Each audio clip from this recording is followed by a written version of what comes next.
Assim diz o Senhor: maldito o homem que confia no homem, e faz da carne o seu braço, e aparta o seu coração do Senhor.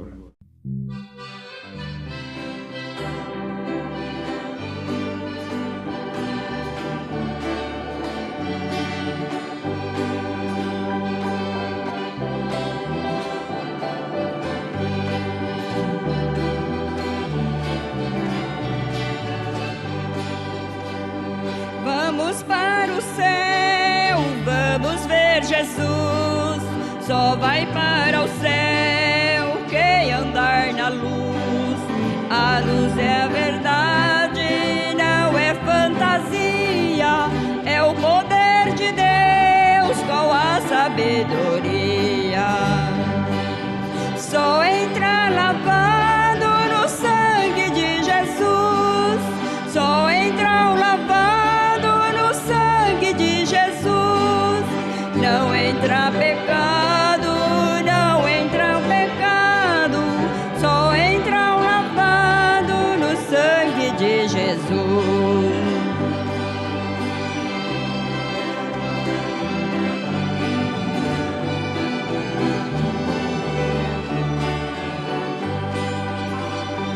Não entra mentira, não entra ladrão, não entra quem fuma e nem beberrão, não entra engano nem murmuração, não entra o crente com a televisão. Só entra o lavado no sangue de Jesus. Só entra o lavado no sangue de Jesus.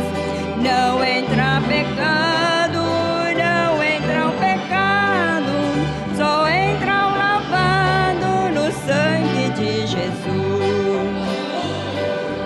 Não entra ninguém que vai ao cinema. Não entra o crente que o mundo condena. Não entra idólatras e nem feiticeiros. Só entra o lavado no sangue do Cordeiro. Só entra o lavado no sangue de Jesus. Só entra o lavado no sangue de Jesus. Não entra pecado, não entra o pecado. Só entra o lavado no sangue de Jesus.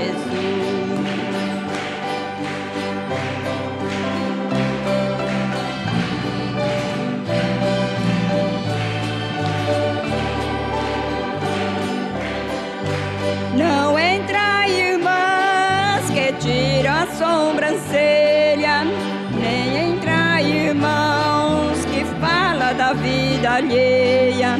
Desobedientes lá não tem lugar, somente os santos hão de lá entrar. Só entra o lavado no sangue de Jesus. Só entra o lavado no sangue de Jesus. Não entra o pecado, não entra o pecado. Só entra o lavado no sangue de Jesus.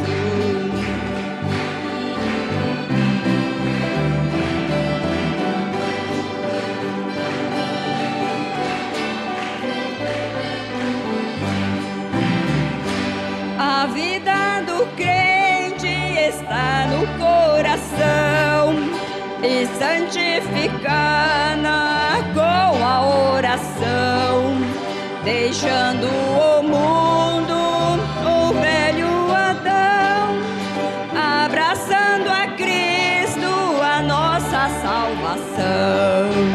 Só entra o lavado no sangue de Jesus. Só entra o lavado no sangue de Jesus. Não entra pecado, não entra o pecado. Só entra o lavado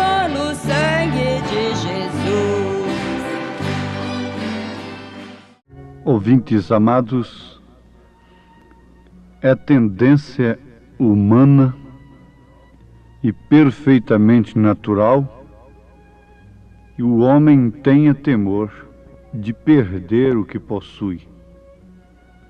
Perder a saúde, perder os bens materiais que tem ganho e outras coisas. Agora, por falta de conhecer o que possui da parte de Deus, o homem, de um modo geral, não teme perder o que ele possui, reservado por Deus, guardado por Deus, preparado por Deus. Mas, por outro lado, nos vem uma confiança de que todos quantos têm algo com Deus terão conhecimento disto que possui. Com Deus. A Bíblia nos fala numa parábola de Jesus Cristo, daquele homem que, visitando um campo, viu ali um tesouro. Então ele vendeu tudo o que tinha para comprar aquele campo por causa daquele tesouro. Desprendeu de tudo que possuía, de tudo que naturalmente ele temia perder, por causa daquilo que ele viu naquele campo. Ora, eu creio que os meus ouvintes, com um bom senso, com corações voltados para o que é reto, para o que é verdade, já têm notado, durante esta pequena meditação, que há nela um fundo muito grande e que deve despertar interesse em todos a conhecerem as promessas de Deus. Eu citei a Bíblia em Jeremias capítulo 17, versículo 5. Maldito o homem que confia no homem e faz da carne o seu braço e aparta o seu coração do Senhor. Assim diz o Senhor: maldito o homem. São Paulo, na sua carta aos Romanos, capítulo 3, versículo 4, diz: de maneira nenhuma, sempre seja Deus verdadeiro e todo homem mentiroso, como está escrito, para que seja justificado em tuas palavras e venças quando fores julgado. Isso combina perfeitamente com o que Jeremias diz da parte do Senhor. Maldito o homem que confia no homem. Especialmente nos dias em que estamos vivendo, a Bíblia tem sido explorada de todas as formas. E ela própria nos previne isto, que nos últimos dias surgiriam falsos mestres, falsos doutores, enganadores, prometendo coisas para o povo que Deus não prometeu. E às vezes usando até mesmo promessas de Deus. Mas as promessas de Deus são condicionadas. E tais enganadores não apresentam ao povo as condições de Deus, porque eles próprios não as satisfazem. Eles próprios não preenchem o requisito de Deus. Eu não estou falando como que eu seja um absoluto, mas estou falando daquilo que eu próprio devo me prevenir me resguardar. Há promessas nas Escrituras que são somente para os filhos de Deus. Agora aqui está uma questão muito imperiosa e necessária de que todos constatem à luz da palavra. Você pode estar morrendo agora na cama com um câncer. Você pode estar agora com boa saúde, cheia de saúde, cheio de saúde. Pode estar agora com uma enfermidade no coração, com uma chaga no coração. Pode estar vendo a morte diante de seus olhos e pode estar também cheio de vida e cheio de saúde. Cada um deve encarar isto à luz da palavra. Nem todos são filhos de Deus. Todos somos criaturas de Deus. Criaturas somos, mas filhos de Deus, aí precisamos parar um pouquinho.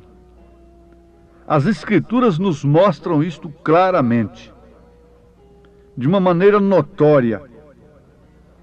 Agora, isso não se trata absolutamente de uma acusação, mas sim de uma advertência. Se você quer ver a reação de uma matéria, de um produto, então você tem que jogar sobre aquilo algo que provoque aquela reação. Na química você deve encontrar isso. É muito fácil para explicar. Ali está o sal de fruta. Está sequinho dentro do vidro. Põe no copo, joga água dentro e você verá a reação. Joga a palavra de Deus. Lança a verdade sobre o povo. Ela provocará reação sobre uns de um modo. Sobre outros ela provoca outra reação, porque o produto que está ali é outra coisa. Você vê que as mesmas águas que levantaram Noé para as alturas mataram os ímpios que rejeitaram a palavra de Deus, os filhos dos homens que a Bíblia diz. A mesma nuvem que iluminava para Israel escurecia para os egípcios. Uma mesma coisa operando duas coisas ao mesmo tempo: vida e morte. Mas quando você ouve a palavra de Deus, tendo a semente de Deus dentro de você, tem que haver uma reação. Reação de filho. Ah, sim. Eu tive essa experiência quando era criança. Eu fui órfão, não conheci meu pai. Minha mãe foi muito rigorosa comigo, me criou na Bíblia Sagrada. E eu podia distinguir a sua voz de todas as demais. E quando eu ouvia a sua voz, era diferente. Havia um temor no meu coração. Especialmente se eu estava fazendo o que não é correto. Assim acontece com os filhos de Deus.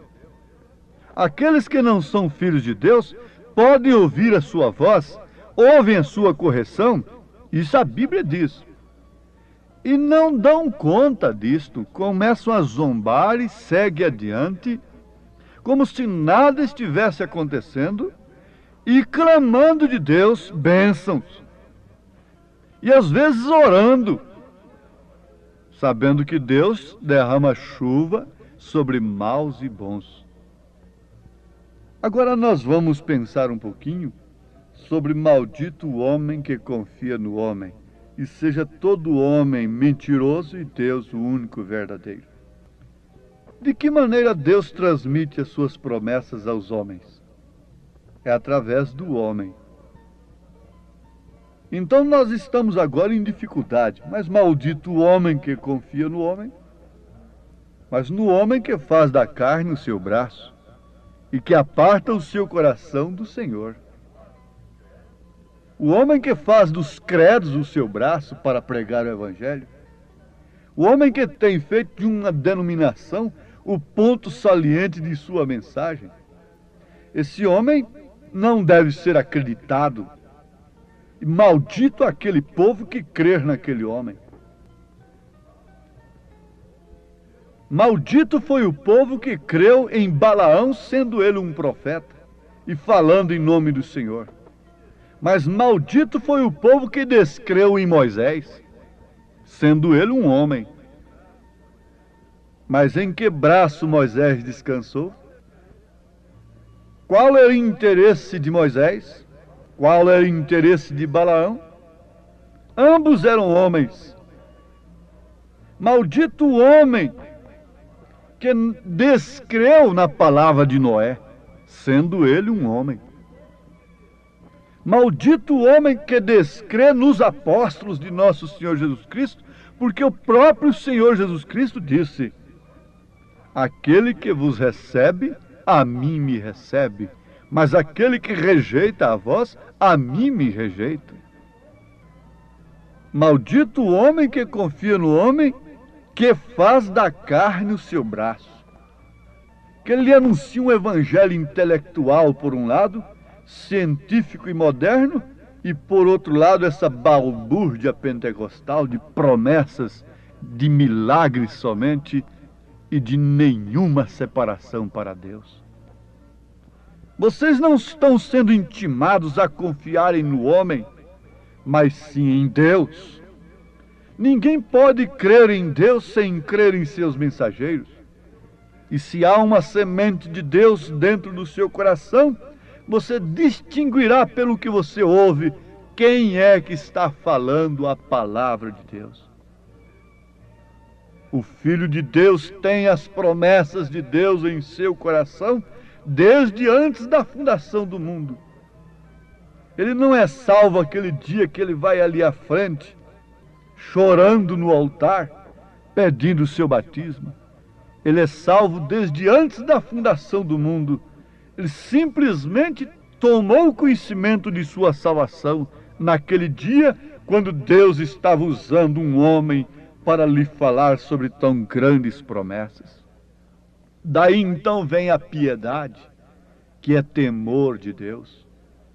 Temor que Paulo tinha não era do sinédrio, não era das ameaças, não era das cadeias, não era de perder salário, não era de perder aposentadoria, não era de perder amigos. O temor que ele tinha era de desagradar a Deus.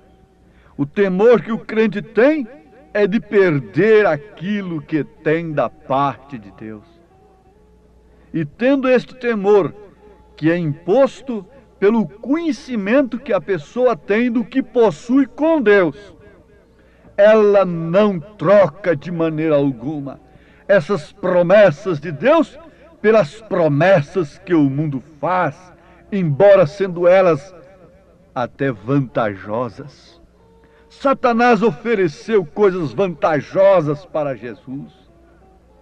Ele, antes de ficar contra o crente, ele se põe a seu favor. Antes de matar a igreja, ele conquistou através daquele cavalo branco de Apocalipse 6. Ele a conquistou convertendo falsamente um imperador Constantino. E começou a lhe dar liberdade, bens, catedrais, apoio material, subvenções, etc. Mas aquela igreja que rejeitou tais favores, então Satanás montou o cavalo vermelho e a sangrou e a matou. Jesus rejeitou as suas promessas, rejeitou as suas ofertas lá no deserto e logo Satanás o levou para a cruz. José do Egito rejeitou a mulher de Potifar e logo ela se lançou contra ele.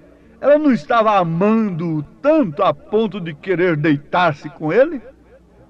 E por que depois ficou contra ele, a ponto de jogá-lo no calabouço? Aquela denominação que amava tanto aquele irmão antes, foi só ele rejeitar de deitar com seus credos fornicários, ela se torna contra ele. Aquela mulher adúltera fez assim com José do Egito. Haveriam homens nos quais nós deveríamos e devemos crer nesses dias? Nos dias do Velho Testamento haviam. Nos dias dos apóstolos haviam. Na era de Éfeso havia um mensageiro no qual todo mundo devia crer, Paulo. Na era de Esmirna havia Irineu. Na era de Pérgamo havia Martim. Na era de Tiatira havia Columba, um homem no qual todos deviam crer, que falava a palavra de Deus. Na era de Sardes havia Martim Lutero. Na era de Filadélfia havia Wesley.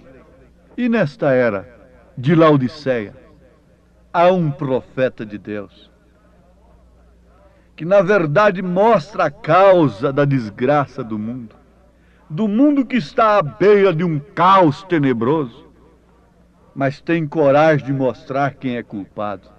Porque pregadores grandes têm surgido no mundo mostrando essas coisas, mas mostrar quem é o culpado disso eles não têm coragem.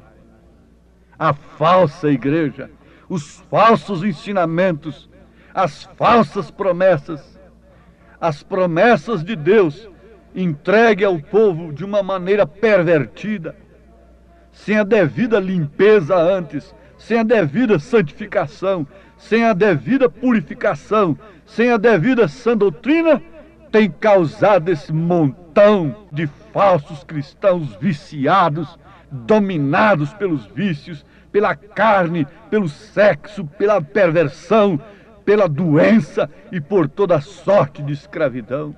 Quanto mais se civiliza, mais doente fica. Quanto mais cresce, quanto mais progride, mais problemas, mais morte, mais crimes, mais vícios, mais licenciosidade, mais pecado, mais imundícia. Porque quem é sujo, suja-se ainda mais. Mas a verdadeira promessa de Deus só pode vir sobre a pessoa quando primeiro ela sofre o arado de Deus, arranca as raízes da amargura, as raízes do erro, as doutrinas erradas, as promessas falsificadas dos falsos pregadores, a santificação, a limpeza da vida, a confissão dos pecados. Então Deus derrama a chuva ali agora sobre aquela semente, fazendo uma lavoura limpa e pura para o seu celeiro. Que você está ouvindo a palavra de Deus? Então diga: Senhor, eu creio que isto é verdade. E que esta mensagem que estou ouvindo é o arado do Senhor, tirando as raízes de amargura. Eu devo confiar nesta voz e me rendo a ela, a esta mensagem, a tua palavra, ao teu Espírito. Toma conta de minha vida agora, Senhor. Eu me rendo a ti. Quero que o teu Espírito venha sobre mim, pela tua palavra, não com uma vida suja como eu tenho levado, mas quero confessar meus pecados, por mais horrorosos que sejam, e ser uma nova criatura em Cristo Jesus. Deus te abençoe, enquanto você continua orando no seu coração desta maneira. Amém.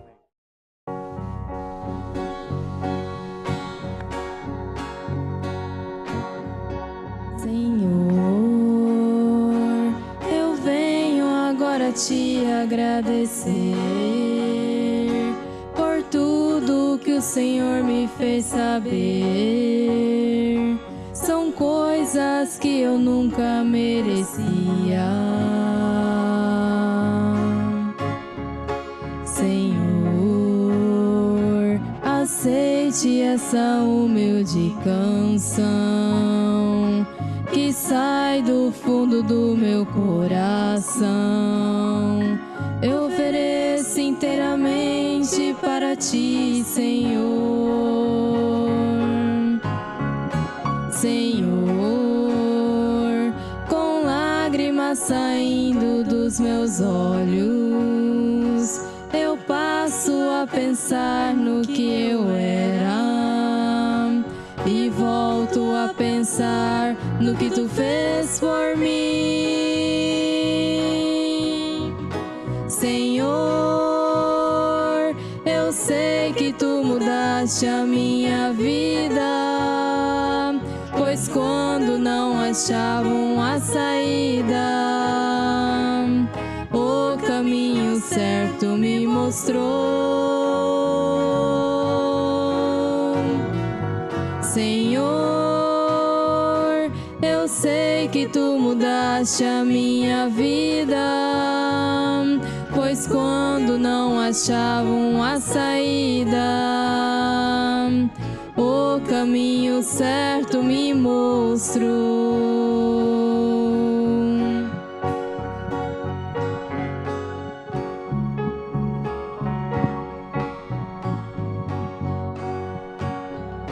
Senhor, com lágrimas saindo dos meus olhos, eu passo a pensar no que eu era e volto a pensar no que tu fez por mim. Senhor, eu sei que tu mudaste a minha vida, pois quando não achavam a saída, o caminho certo me mostrou. Senhor, eu sei que tu mudaste a minha vida, pois quando não achavam a saída, o caminho certo me mostrou.